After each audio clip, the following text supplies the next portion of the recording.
Eco friendly ગણપતિની સ્થાપના સાથે ઇકો ફ્રેન્ડલી ગણપતિનું વિસર્જન કરતું એકમાત્ર દક્ષિણી ફળિયા સાર્વજનિક યુવક મંડળ 10 દિવસના મહેમાન બનેલા શ્રીજીનું વિસર્જન કરવામાં આવી રહ્યું છે। ત્યારે વડોદરા શહેરમાં ભક્તિભાવપૂર્વક શ્રીજીનું વિસર્જન કરવામાં આવી રહ્યું છે। વડોદરા શહેરમાં પાલિકા તંત્ર દ્વારા 12 જેટલા કૃત્રિમ તળાવો બનાવવામાં આવ્યા છે। ત્યારે વડોદરા શહેરમાં વિવિધ મંડળો અને વિવિધ ઘરમાં સ્થાપના કરેલા શ્રીજીની ઇકો ફ્રેન્ડલી વિસર્જન કરવામાં આવી રહ્યું છે। ત્યારે વડોદરા શહેર પેન્ટર તાનાજી ગલીમાં આવેલા દક્ષિણી ફળિયા સાર્વજનિક યુવક મંડળ દ્વારા 2025માં ઇકો ફ્રેન્ડલી ગણપતિની સ્થાપના કરવામાં આવી હતી। ત્યારે મંડળ દ્વારા ઇકો ફ્રેન્ડલી વિસર્જન કરવામાં આવ્યું।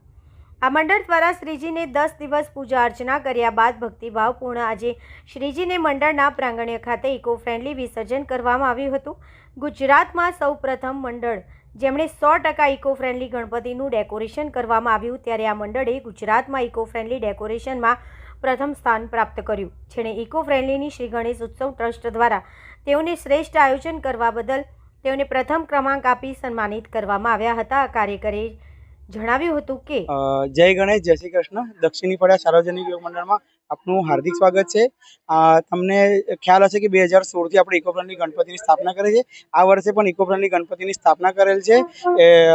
તમે જે સંપૂર્ણ ડેકોરેશન જુઓ છો, શ્રીમદ ભગવદ્ ગીતા જોશો, ગણપતિ જોશો, એ વેસ્ટ પેપરમાંથી આપણે બનાવેલ છે। અને મંડળ દ્વારા એક પ્રયાસ એવો રહે છે કે અહીંયા જે પણ ભક્ત આવે અહીંથી કશુંક ને કશું એક લઈ જાય। તો એના માટે આપણે ભગવદ્ ગીતામાં જે પણ 18-20 એવા પ્રોબ્લેમ્સ છે જે હમણાં તકલીફ આપી રહ્યા છે, એ 18-20 પ્રોબ્લેમ્સ છે, જેમાં તો આખી ભગવદ્ ગીતા વાંચવાની જરૂર નથી, કેમ કે હતાશ થઈને લોકો સુસાઇડ કરે છે। તો આમાં લખેલું છે કે હતાશ થાવ છો તો અધ્યાય 2 શ્લોક 34 વાંચો તો એનું સોલ્યુશન તમને મળી જશે। બીજું, મંડળ દ્વારા કોઈ સરઘસ કાઢવામાં આવતું નથી। મૂર્તિ પણ અહીંયા બેસાડવામાં આવે છે, મોટી મૂર્તિ, અને બનાવવા પણ અહીંયા આવે છે। મોટી મૂર્તિ વિસર્જન કરવામાં નથી આવતી, એ સંસ્થાને ભેટ આપી દેવામાં આવે છે। નાની મૂર્તિ સ્થાપના મૂર્તિ તમે જોઈ શકો છો, વિસર્જન અહીંયા થશે। એની જે માટી રહેશે એ અમે કુંડામાં નાખી જે છોડ છે એનામાં અમે નાખી દઈએ છીએ। બીજું, સરઘસ કાઢવામાં આવતું નથી, ડીજે કોઈ એટલે મંડળ દ્વારા ના ધ્વનિ પ્રદૂષણ કરવામાં આવે છે, ના વાયુ પ્રદૂષણ કરવામાં આવે છે, ના જળ પ્રદૂષણ કરવામાં આવે છે, ના જળને હાનિ થાય। બીજું, આમ આદમીને તકલીફ ના થવી જોઈએ, પોલીસ પ્રશાસન છે, ટ્રાફિક પ્રશાસન છે, એટલે મંડળ દ્વારા નાની નાની વસ્તુઓ ધ્યાનમાં રાખવાની કે કોઈને તકલીફ ના થઈ શકે। જાણો છો કે ગુજરાતમાં એક ઇકો ફ્રેન્ડલી ગણેશ ઉત્સવ કરીને એક સ્પર્ધા છે જે અમદાવાદથી છેલ્લા 40 વર્ષથી થાય છે।